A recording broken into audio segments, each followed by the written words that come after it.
Hi everyone. Good morning, good afternoon, good evening. This is Selvi. Today we are going to discuss about the topic called dependencies, impediments and blockers. Sometimes actually we use these words interchangeably in our execution process, but everything is different. So before actually understanding in our software development how these terms are related, let's try to understand a very simple scenario from our day-to-day activity. Let's consider a scenario, Selvi, that's me. I don't know how to drive a car, but I want to go for a shopping. So I am requesting my brother, can you please drop me at the shopping mall? Because he is the one who knows driving. So here I am actually dependent on him because I don't know how to drive the car. He's saying, yes, I'll take you.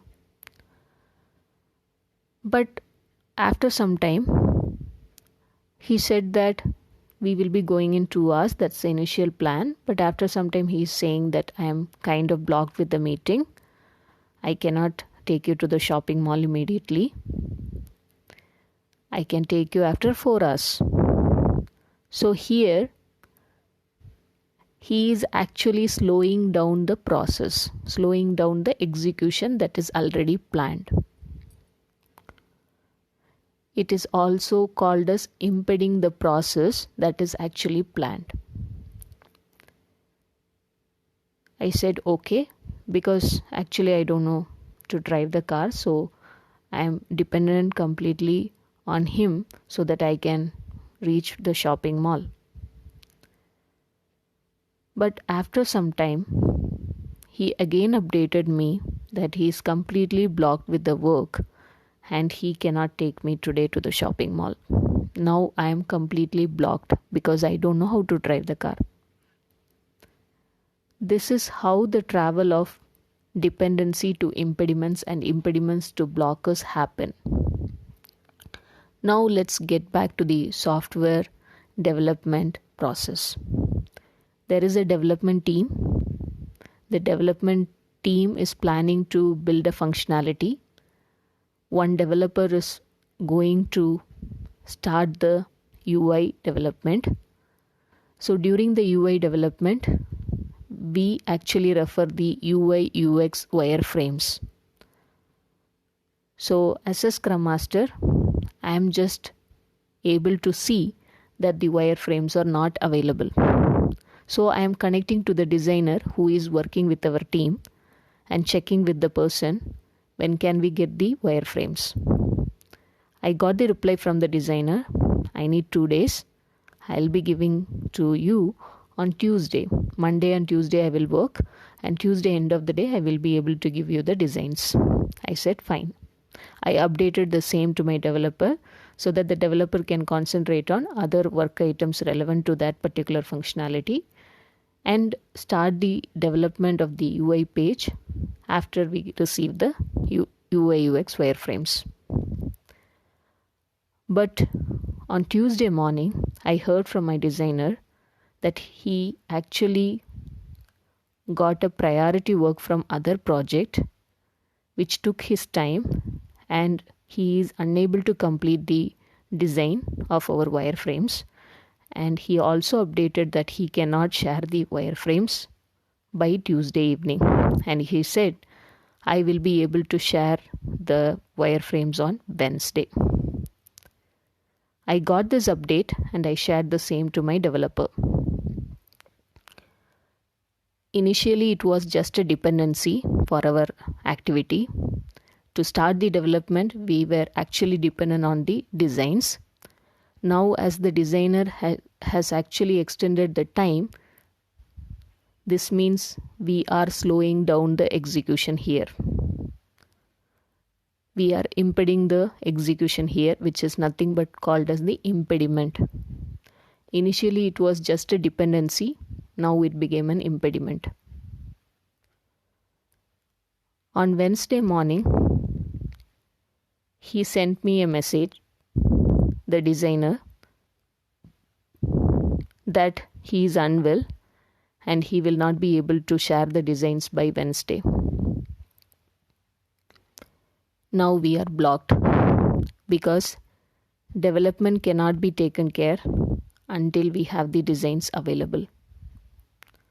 So now we got the understanding how actually a dependency turn into an impediment, and that can also turn into a blocker.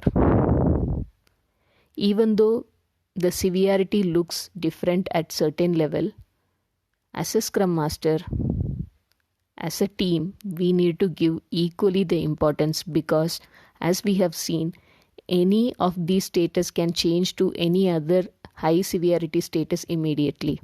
Like it can look like a dependency, but it can get into an impediment, or it can even get into a blocker as quickly. So we need to be really working on the proactive mechanism to manage these dependencies as early so that they won't get into the next levels.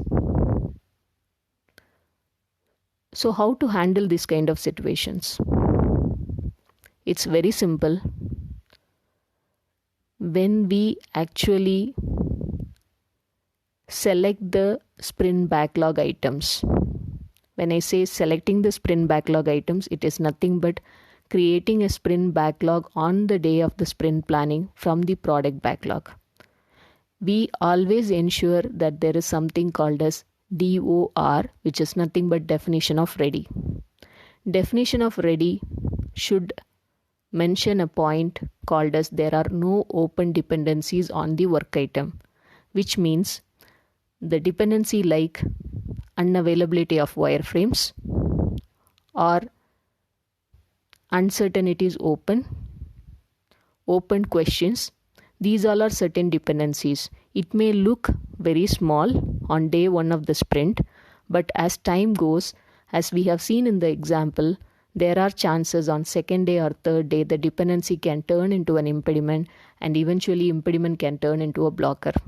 That's the reason we ensure that the definition of ready checklist items are met, so that the work item from the product backlog can be selected as a part of the sprint backlog, so that the team can commit on those items. So it is a very important and best practice we follow these things and try to always avoid work items that are having dependencies as part of the committed work items on the sprint backlog. Always plan these dependencies, resolve the dependencies, and ensure that there are no open dependencies before picking these items as part of the sprint backlog. So this is specially related to the topic of dependencies, impediments, and blocker. And during the execution, if we face impediments and blocker, it is going to definitely slow down our execution, and there are also chances that we may end up in spillover of certain work items. Or in the mid of the sprint, we may need to disturb the team by pulling some more items which are in the priority from the product backlog, because the already committed items are actually blocked.